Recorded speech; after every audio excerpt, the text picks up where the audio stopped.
Vamos lá para a nossa entrevista de todos os dias. O presidente Jair Bolsonaro, numa entrevista, falou a respeito de queda no preço dos combustíveis e colocou a Petrobras nessa baila, dando conta de que os reajustes, os decréscimos no valor viriam. Não sabia dizer em que sequência, em que valores, mas que viriam. A Petrobras teve que correr para soltar uma nota dizendo que não tem nenhuma previsão de baixar combustível. E a Comissão de Valores Mobiliários abriu uma investigação, digamos assim, para tentar entender se houve vazamento ou não da informação a respeito do preço dos combustíveis, e isso passado ou para ministro ou diretamente para o próprio presidente. Nós vamos falar sobre preço dos combustíveis e polêmicas envolvendo tudo isso, o impacto na vida das pessoas em cima de tudo isso, com o Héctor Sanches, que é economista-chefe da Ativa Investimentos. Como vai, Héctor? Tudo bem? Boa tarde. Olá, Ronald. Boa tarde. Olá, Zaidan. Boa tarde. Boa tarde. Seja bem-vindo aqui.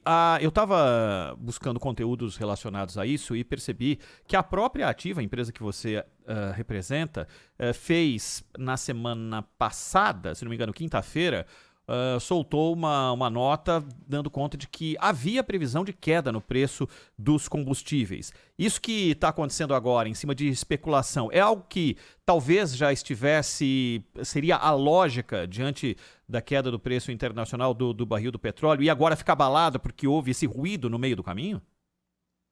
É exatamente isso, Ronald. A gente estimou na quinta-feira passada que havia um potencial baixista. O que significa? Nós olhamos para o preço internacional trazido para reais, né? E comparamos com o preço daqui. O daqui, ele estava 5% mais alto do que o internacional, ou seja, ele poderia ser reduzido em 5%. Entretanto, isso é muito volátil.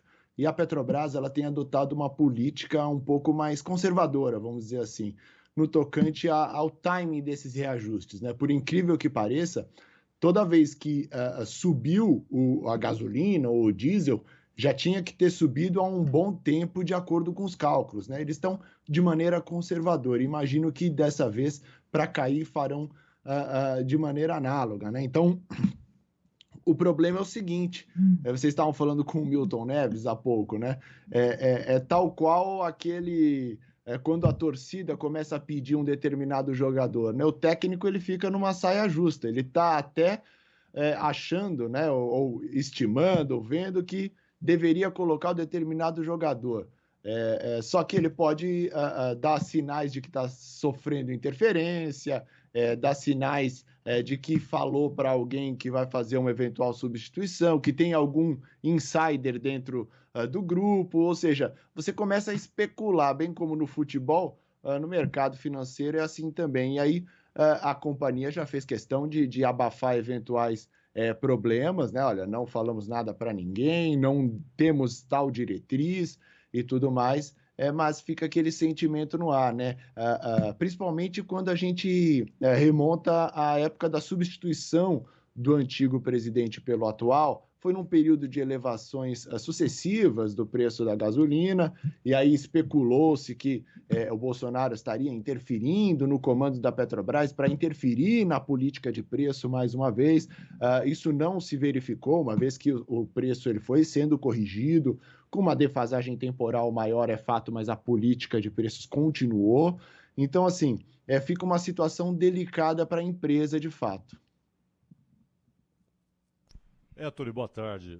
O consumidor, principalmente aquele que fica mais atento a esse noticiário a respeito do preço do petróleo, ele chega à seguinte conclusão: subiu o preço do petróleo, sobe o preço da gasolina, o preço do diesel, com todos os impactos, né? Na agricultura, no transporte, escoamento de produção, para taxista, para motores de Uber, impacto às vezes violento na vida das pessoas.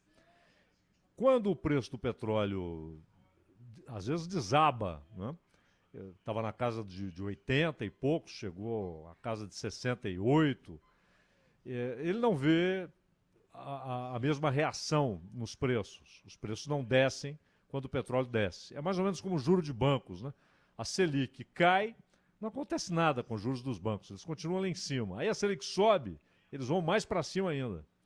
Essa é uma impressão confirmada pela realidade ou é apenas uma impressão?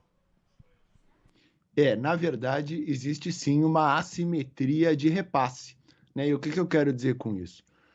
Quando a Petrobras, lá na refinaria, eleva ou baixa o preço, você tem toda uma cadeia de transmissão ao longo do setor até chegar na bomba, até chegar no posto ali para você abastecer. Quando o preço sobe, você não tem um prejuízo de seguir o que foi feito lá no início da cadeia, né? Então, o dono do posto, ele viu o preço subindo lá na refinaria, ele fala, olha, eu tenho um estoque que eu comprei a um preço mais baixo, eu posso sim subir, porque eu não vou ter um prejuízo. O contrário já não é verdade. Se o preço cai, como o dono do posto, a distribuidora, eles compraram a um preço mais elevado, eles têm que esperar esse estoque ser consumido para ser repassado. Então, esse sentimento de instantaneidade do repasse, ele se verifica, viu, Zaidan? De fato, quando sobe, a gente sente que isso tem um gatilho muito mais rápido. Agora, quando cai, aí a coisa o sobe de elevador e desce de escada, né? E, Héctor, a Petrobras tem essa situação que é peculiar, né, em relação às grandes empresas de petróleo no mundo, porque ela tinha um monopólio total e isso vai até 97, mas na prática ela tem o domínio do refino, né? Ela tem a maioria absoluta, as grandes refinarias e tal. Você imagina uma solução a curto prazo para isso? Uma concorrência que possa trazer benefícios para o consumidor, uma abertura verdadeira do mercado, inclusive no refino? E uma outra questão, essa política de preços, ela é a mais adequada, a mais inteligente, a mais justa? Maravilhoso, Aidan. Obrigado pela oportunidade. No curtíssimo prazo, eu tenho até uma solução, mas não envolve concorrência, né?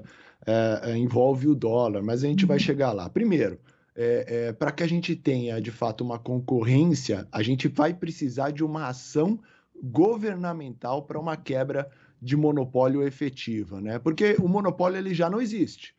Quem quiser pode produzir. Só que uma companhia que tem 97% do mercado, como você pontuou, dificilmente vai abrir espaço para qualquer outro player, para qualquer outro agente entrar nesse mercado, porque o business esse o business dela, não tem nem o que ser feito, e ela vai defender e pronto, e acabou, né? Então, você precisaria de uma ação em termos de incentivo para a entrada, só que isso ocorre muito no longo prazo.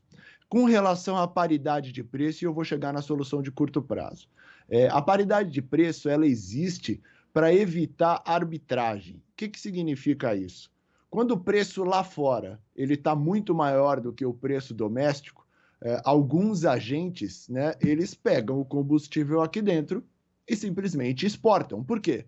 Porque a remuneração lá de fora está sendo melhor do que aqui de dentro. Até a Petrobras, ela poderia fazer isso, né? Qual é o incentivo financeiro que ela tem em não exportar e manter o mercado abastecido se o preço lá fora está maior do que aqui de dentro? De maneira invertida, quando o preço aqui dentro está maior do que o preço lá de fora, você gera uma arbitragem de importação, que faz com que a companhia perca market share, né? Então, você, estrategicamente, está lesando a empresa. Então, em termos de paridade, é uma política adequada. O que nós temos que fazer é visar o longo prazo. Só que aí, falando em termos de curto prazo, né? Muito se discute a respeito de imposto. Pô, o estado A, o estado B tem tanto de imposto, o imposto é em percentual, não é em centavos. O PIS/COFINS ele já é um imposto que está em centavos fixo, mas o ponto principal na paridade não é o preço do petróleo. A gente foca no petróleo porque é o preço da commodity, mas o câmbio, né? E não interferência direta no câmbio. A gente está falando de os eventuais descalabros fiscais, e aí as coisas econômicas elas são de fato uma engrenagem, né? os eventuais descalabros, as pretensões expansionistas, e eu não estou falando do governo, eu estou falando da maioria dos políticos, congressistas fazendo diversas leis para que haja uma expansão fiscal, fazem com que o Brasil seja visto como um país, entre aspas, pior economicamente, né? E aí isso faz com que o nosso câmbio suba. E aí o câmbio mais elevado faz com que o preço da commodity fique num patamar mais elevado e a gente tenha aqui preço de combustível maior. Então, tudo acaba sendo integrado, né, Zaidan? Uma medida de curtíssimo prazo seria a disciplina fiscal, que está se esfacelando, infelizmente. Tori, uma última de minha parte. A gente acompanha e compara, é inevitável comparar com o que acontece em outros lugares do mundo no preço da gasolina. Uma conta muito simples, é comparar. E não é para extremos, nem comparar com a Venezuela ou com o Irã, que variam respectivamente entre 20 e 30 centavos de real um litro de gasolina, nem com Hong Kong, que custa 14. Mas na média mundial, a gasolina está efetivamente cara ou, além de estar cara, o brasileiro está ganhando mal demais, a renda está diminuindo, o emprego cada vez mais gera oportunidades para se ganhar menos e isso é sentido na hora também de abastecer o carro. Eu posso concordar com as duas, Ronald?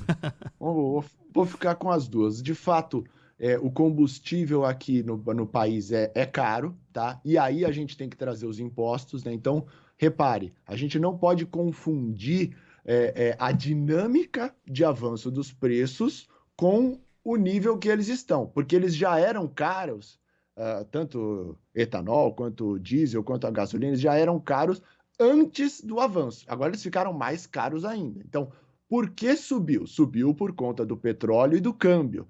Por que está tão alto? Os impostos contribuem bastante. Mas eu, que sou um sujeito aqui de 1,92 m, eu não sou grande porque minhas pernas cresceram sozinhas. Eu cresci por inteiro, mas as minhas pernas elas são grandes, né? Então, repare, eu fui crescendo, fui me alimentando e fui ficando cada vez maior.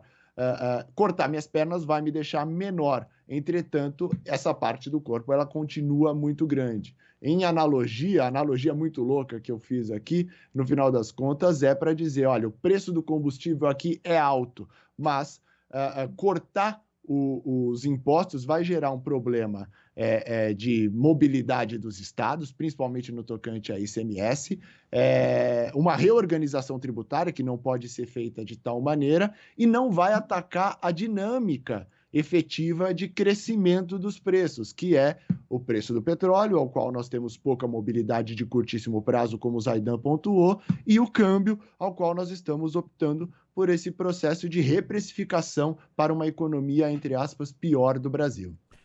Tori Sanches, que é economista-chefe da Ativa Investimentos. Tori, muito obrigado pela sua atenção com a Rádio Bandeirantes. Até uma próxima. Obrigado, Ronald. Obrigado, Zaidan. Até a próxima. Até a próxima. Obrigado.